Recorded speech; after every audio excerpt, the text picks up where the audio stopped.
Yan at sumisikat na yung araw mga kapinoy. Magandang araw po sa ating lahat. Yan at magpakain tayo ng ating mga bibe. So dating gawin mga kapinoy, crack corn and sapal ng nyog mga kapinoy. Yan at solid na solid yung pinapakain natin para sa ating mga alaga. So pag crack corn kasi tipid mga kapinoy. Tapos magaganda pa yung katawan ng mga alaga natin. Diba? Hindi masyadong butas yung bulsa natin sa pure na feeds.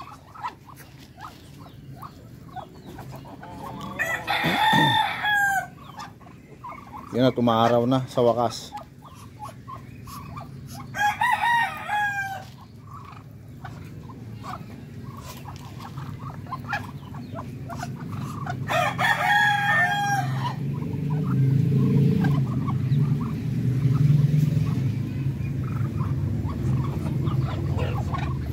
Yung dalawang puti na yan mga Pinoy, hindi nila kapatid yan, pang iwas yung breeding natin yan. Saka po yung brown na yan, chocolate na yan, hindi po nila kapatid yan. Saka itong isa na to, yan, para po makaiwas tayo sa inbreeding. Pero yung dalawang barako natin, magkapatid po yan.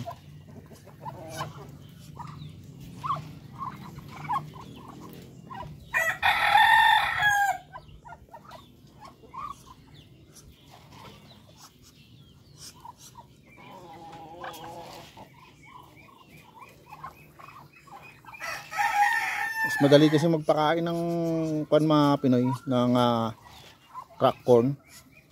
Kahit po basa yung lupa natin na yan, kasi palagi nga nag-uulan.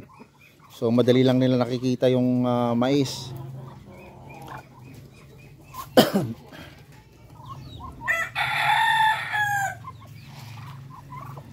Yan lang tayo magpakain mga Pinoy.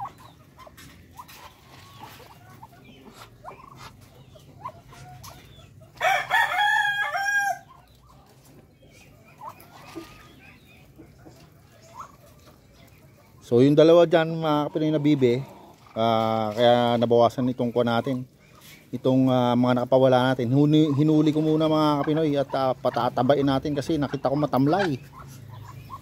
Kaya patatabain muna natin, kinulong ko muna po.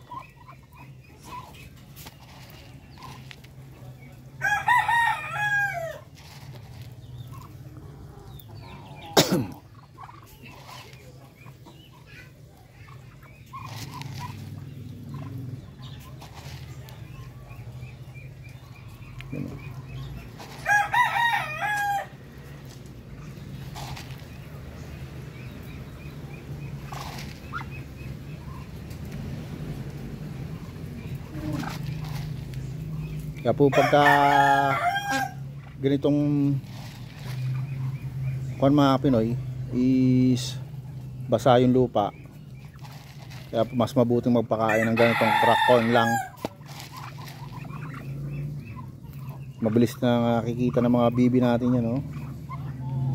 Tapos madami tayong itlog dito mga Pinoy. Papakita ko sa inyo. Ayan, no? Naku po, napakadami. 3 babae po yung umiitlog dyan mga Pinoy. Hopefully makapisa tayo. At masipag naman umitlog yung mga bibi natin, no? Malinis naman po yung mga itlog nila.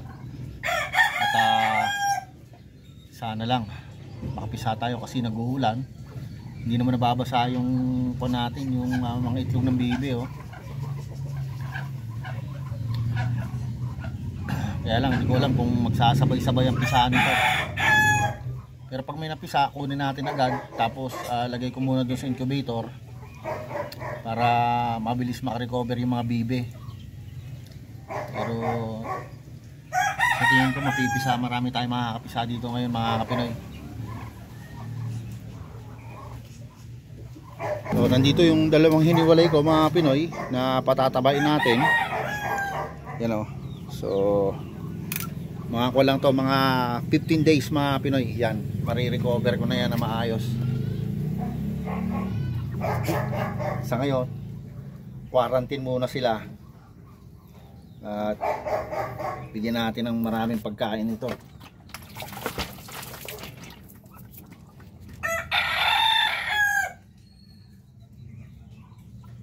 Yan, madali lang naman na patabain yung mga bibi mga Pinoy kasi malakas naman itong kumain. Tinanggalan ko ng mga pakpak yung iba na kasi bagsak mga Pinoy. At ayun ang ayaw ko, nagtutukaan oh. Kasi marami naman pagkain. So kasi pag natitikman nila yung matamis yung mga Pinoy, tutukain talaga nila yan. Baka hiwalay ko na naman to mga Pinoy kasi magsusugat yung nito, balahi yung hiwalay ko muna siguro isa nito para hindi niya kinakain yung balahibo ng isa kasama niya.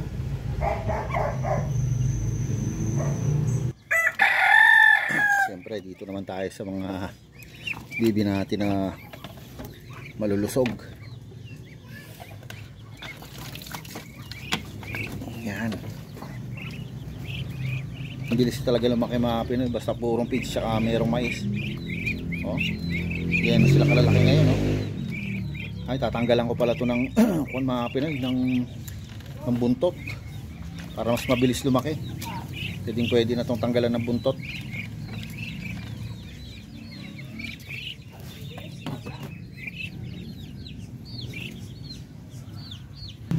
Yan mga Pinoy oh, tinanggalan ko muna ng buntot yung mga bibi natin na to para po mas mabilis pang lumaki yung mga bibi natin mga Pinoy.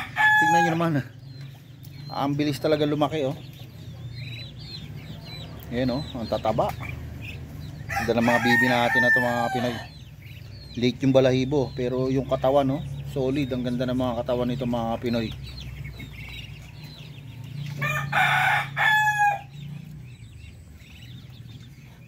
So 1 month old pa lang ito oh. Pero gaganda.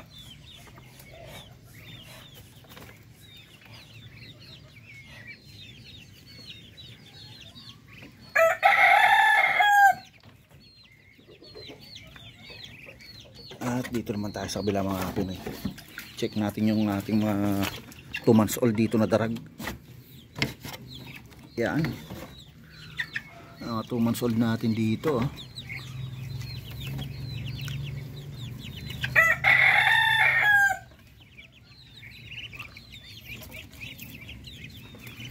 Ito yung mga gagawin nating future breeder mga Pinoy.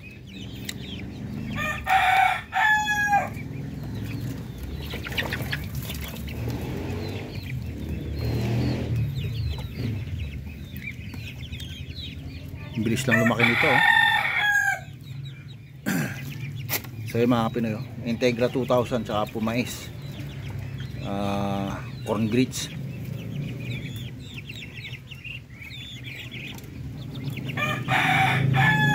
Naman tayo sa kabila.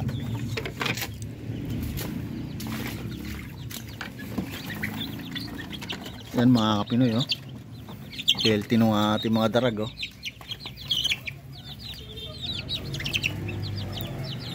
So walang tapon dyan mga Pinoy. Lahat yan oh. Magaganda.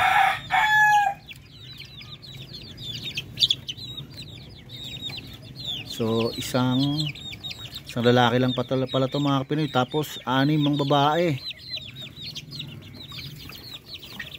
Lahat sana to mabuhay mga Pinoy para marami tayong breeder. Mga future breeder na atin to.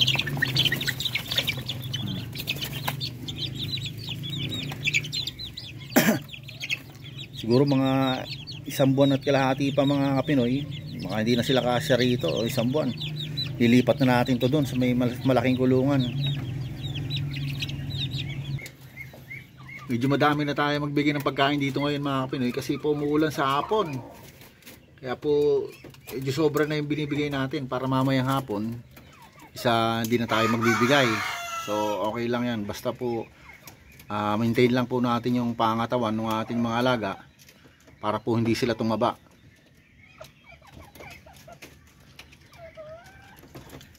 So mas pinipili nila mga Pinoy yung mais. So madami pong mais yan kanina. At mas gusto po talaga nila yung mais. Napansin po namin yan pag nagbibigay kami palagi ng pagkain dito sa ating mga breeder. So paborito talaga nila yung mais, mga Pinoy.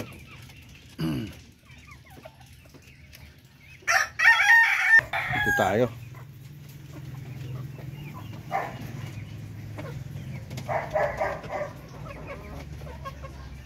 Yan mga Pinoy, kanina kaya nakuha na tayong mga itlog dito. Dalawa. Tapos doon sa may kabila kanina, isa. So may tatlo. Mamaya mayroon pa tayong makukuha dyan mga Pinoy. So pataas na po ng pataas yung pangingitlog. Na marami na to po tayo nakukuha mga Pinoy. So maganda po yan. Para po marami tayong maipon ng mga itlog. At makabenta tayo ng maraming sisiw.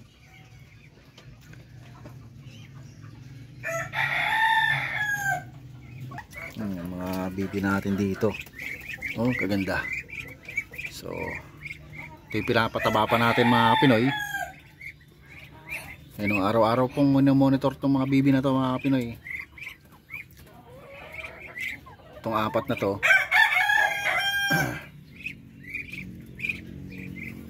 Yan, puro tubig lang mga Pinoy, oh. Wala pa tayong binibigay na kuwan dyan, supplement. Tsaka kuwan lang muna, Integra 2 tsaka mais. Ang bibi naman mga Pinoy, talagang malakas ang resistensya nito. So once a week na lang po kaming bibigay ng vitamins nila mga Pinoy, Vitamin Pro. So goods na goods naman yung mga bibi natin dito mga Pinoy. So hindi pa ako nagbebenta ng mga bibi natin sa ngayon mga Pinoy. Dahil plano namin itong hanggang December. So para meron panghanda ba mga Pinoy. At least di na tayo bibili ng panghanda natin sa Pasko. Ito na lang mga Pinoy. At sure pa na fresh yung ating ihanda.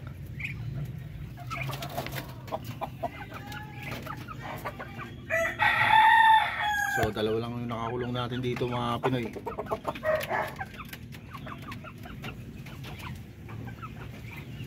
Tapos yung isang hen na to mga Pinoy, hiniwalay ko muna. Kasi napansin ko kahapon matamlay. So pinainom ko ng Primoxil ito mga Pinoy. So ngayon under observation muna siya rito. Kaya dito muna natin siya ilalagay. So pinainom ko yan kahapon, tapos meron tayong nilagay na Primoxil powder. Yan, at unti-unti okay naman siya rito mga Pinoy. Obserbahan ko lang muna to. O, tapos para maputla siya mga Pinoy.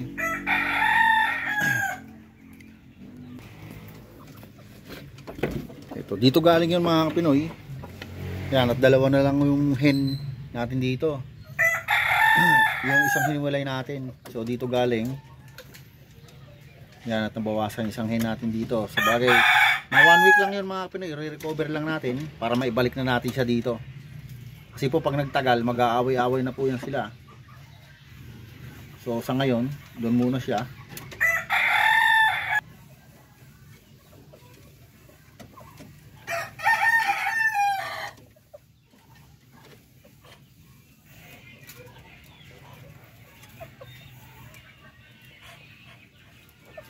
Yan mga Pinoy, oh. Tatlo yung hen natin dyan, oh. Sama-sama sa isang itlogan. So okay naman to mga Pinoy, kasi nakakapisa naman kami rito, kaya hindi namin pinaghihiwa-hiwalay. Dito kasi nababasa mga Pinoy, hindi ko pa naayos. So pag may time, papalitan natin tong bubong na to. Yan, kasi oh, pasok yung tubig yan. Ayusin ko to mga Pinoy, kasi nag-uulan pa. Pero dito hindi naman sila nababasa, okay naman sila dito mga Pinoy. So yun mga Pinoy, at hanggang dito na lang muna po ang vlog natin for today. At shoutout po sa ating mga silent viewers, sa ating mga OFW, saan man po kayong panig ng mundo. Don't forget to subscribe and hit nyo rin po ang notification bell para palagi po kayong updated sa atin pang mga susunod video. At ako po ay nag-iwan sa inyo ng mga katagang. May pangarap, magsumikap. Paalam.